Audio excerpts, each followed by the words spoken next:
नमस्कार दर्शक बंधु आपण मानकु टीआरओ 24 न्यूज को स्वागत। आसंतु नजर पकाइबा आज खबर उपरे। मोर ना सनातन रोहिदास मु लोइसिंग ग्राम पंचायत रो सरपंच।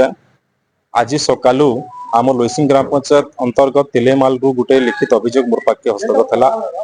से अभियोग रे इटा लेखा हेछि जे हमर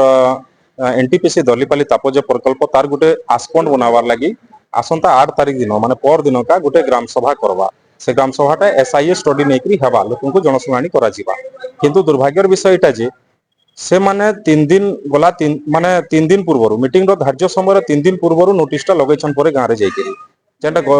गला काल 5 तारिख दिन तो 8 तारिख मीटिंग हवा और 5 तारिख में नोटिस करबे आ बेले माने लोक माने काना बुझबे से गाँव रे देखुन 87.5% आदिवासी हरिजन आउ 61.58% केवल आदिवासी लोग छन जेन मानकर टिके साक्षरता हारटा बहुत कम आए तो से माने एसआईए पहले काने बोलिगिरी नि जानी आ से माने एसआईए रो मतामत नेबा लागि एते शॉर्ट टाइम रे नोटिस देबारटा मते जहा लागु छे इटा को तांकर गुटे आदिवासी लोग मान को निरीह लोग मान को गुटे आखिरे कोलापट्टी बांधी देकरी तांकर परिवेश प्रदूषण करबा लागि गुटे इटा गुटे बड़ षडयंत्र चली छी आ तांकर जीवन जीविका के खराब करबा लागि गुटे बड़ षडयंत्र चली छी तार ऊपर नेकरी आमे प्रशासन के आज का अनुरोध करबा लागि आइछु जे आसंता 8 तारिख दिन जन मीटिंग हवा लागि जाउछे से मीटिंग के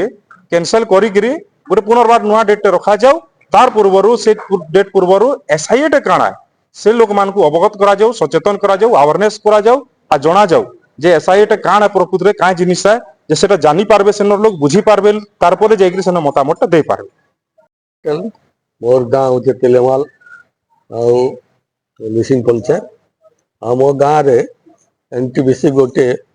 सभा करबा पई से 8 तारिख दिन स्थिर करछि किंतु तांकर नोटिस 5 तारिख दिन से माने गाँव रे तमे छापी छंती जहा द्वारा समस्त ग्रामवासी जानि पारु नांती कोन मीटिंग रे आलोचना हबो कोन हबो किछि बुझी नांती सेति पई एई मीटिंग को घुचई अन्य डेट फिक्स करबा पई आमे अनुरोध करू छी।